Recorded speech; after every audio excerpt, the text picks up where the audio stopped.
हाय दोस्तों, आज मैं एक ऐसी मूवी एक्सप्लेन करने जा रहा हूँ जिसमें के सभी पेड़ पौधे खत्म हो गए हैं और धरती पे सभी ऑक्सीजन खत्म हो गई है।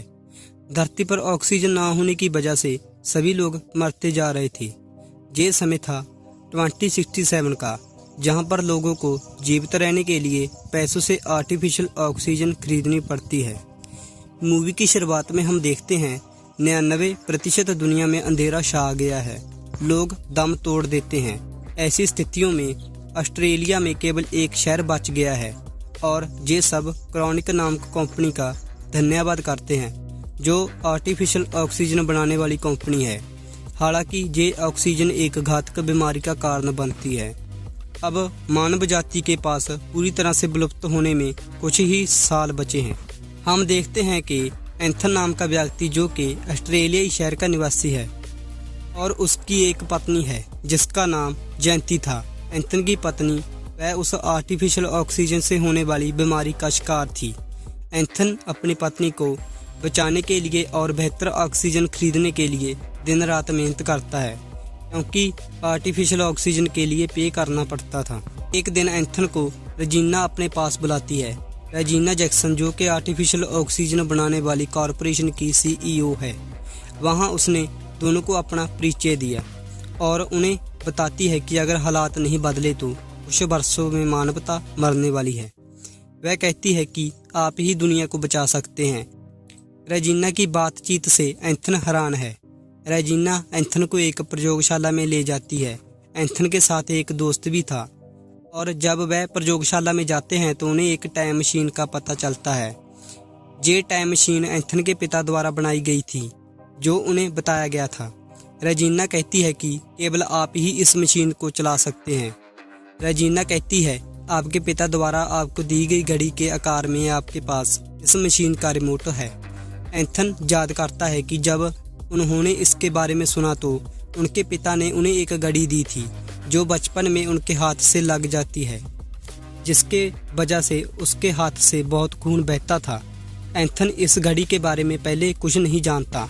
एंथन को बताया गया कि हमें एक संदेश एक टाइम मशीन के माध्यम से प्राप्त होता है।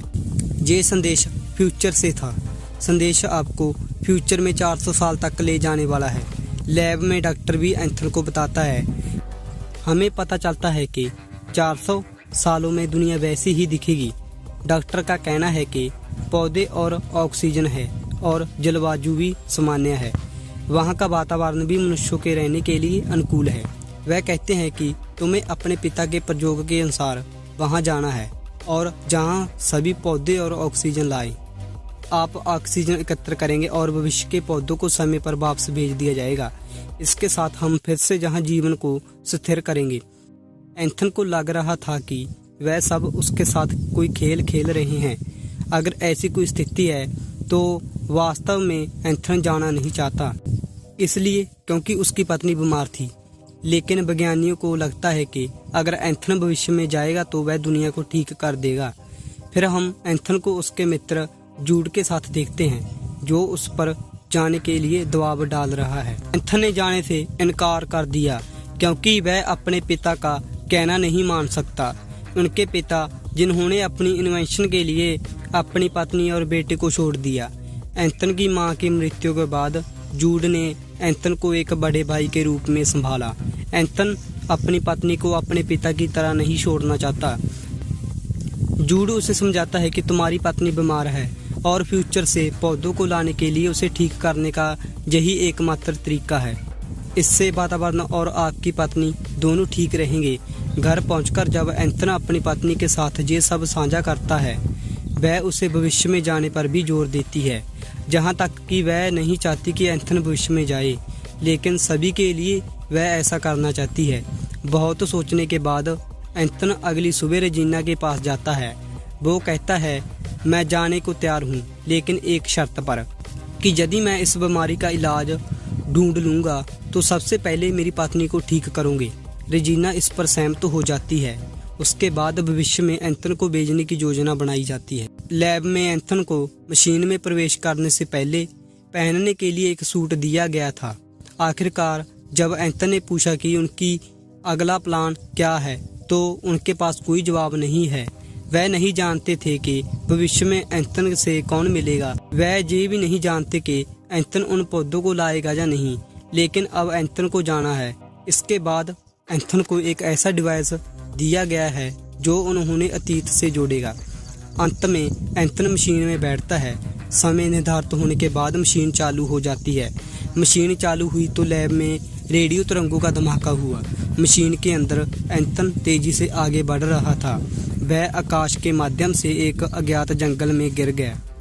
हवा में तेजी से चलते हुए एंथन के सूट में आग लग जाती है। वह तुरंत अपना सूट उतार देता है। फिर वह चारों ओर देखता है और देखता है कि दुनिया वैसी ही है जैसी पहले थी।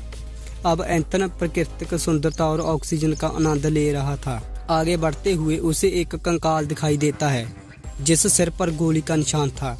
उस कंकाल के गले में एक लॉकेट होता है जिससे नाम पढ़कर वह चिंतित हो जाता है, क्योंकि ये उसका कंकाल था। और एंथन भी उस उपकरण को ढूंढता है जो उसे विज्ञानियों द्वारा दिया गया था। ये देखकर एंथन डर जाता है और कुछ समझ नहीं पाता है। कंकाल ने भी एंथन जैसी ही घड़ी पहनी हुई थी जिसकी रोशनी में फर्क था। एंथन की घड़ी लाल बत्ती दिखाती है जबकि कंकाल की घड़ी हरी बत्ती दिखाती है, जो उन्होंने बचपन से देखा है। इस बात ने उसे भ्रमित कर दिया। तब रात दिखाई देती है।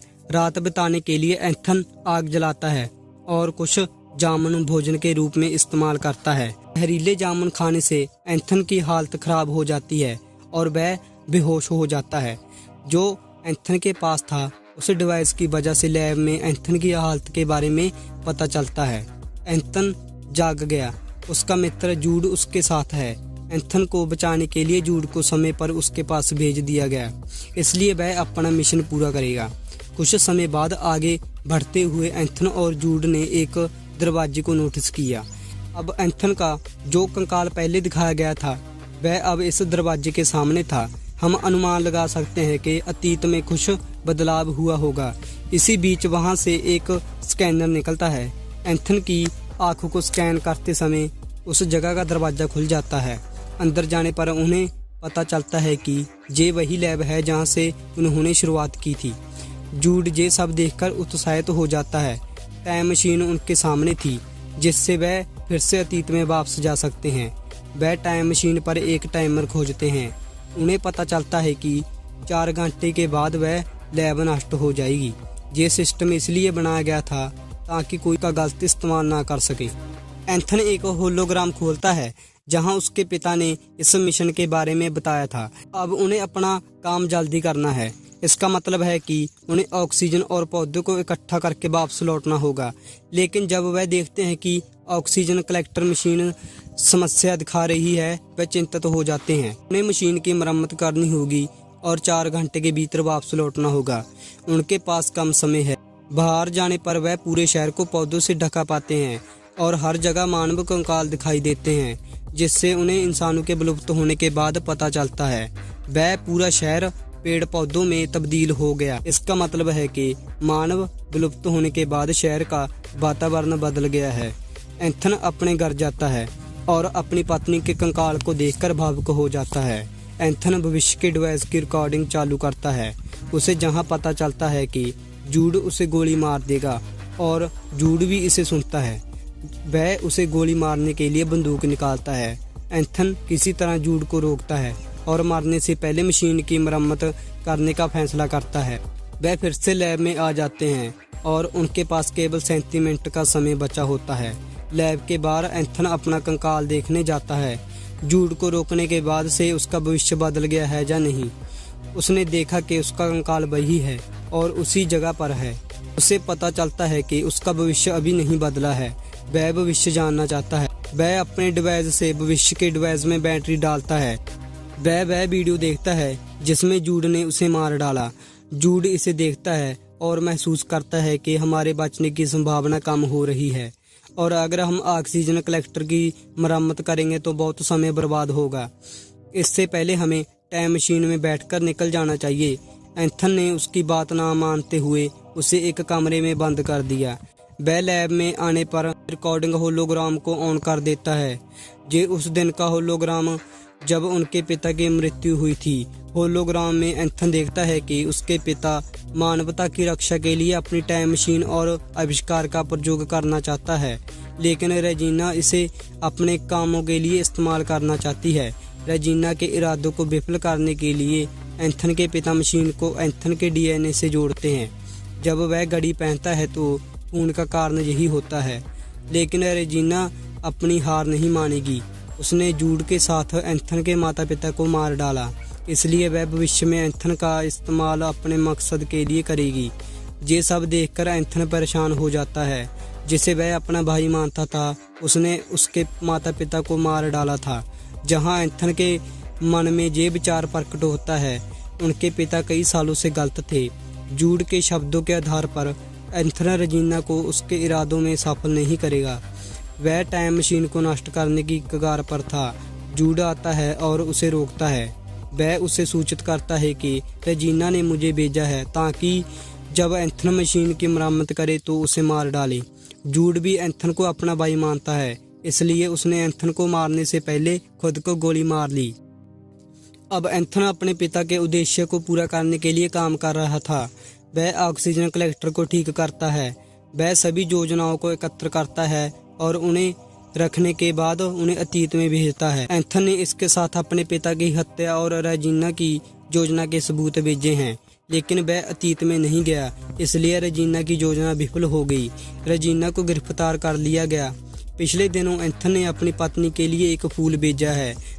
वह भविष्य में टाइम मशीन को नष्ट कर देता है ताकि कोई उसका दुरुपयोग ना करे। जब एंथन लैब से बाहर आता है तो उसे कोई कंकाल नहीं मिलता है। अंत वह महसूस करता है कि अतीत बदल गया है। उनके इस बुद्धिमान निर्णय ने पूरी मानवता को बचा लिया है। ये फिल्म भविष्य के हरियाली दृश्यता के साथ समाप्त हो जाती है। इस तरह के और वीडियो को देखने के लिए हमारे चैनल को सब्सक्राइब करें और नोटिफिकेशन को चालू करें और लाइक करें। धन्यवाद।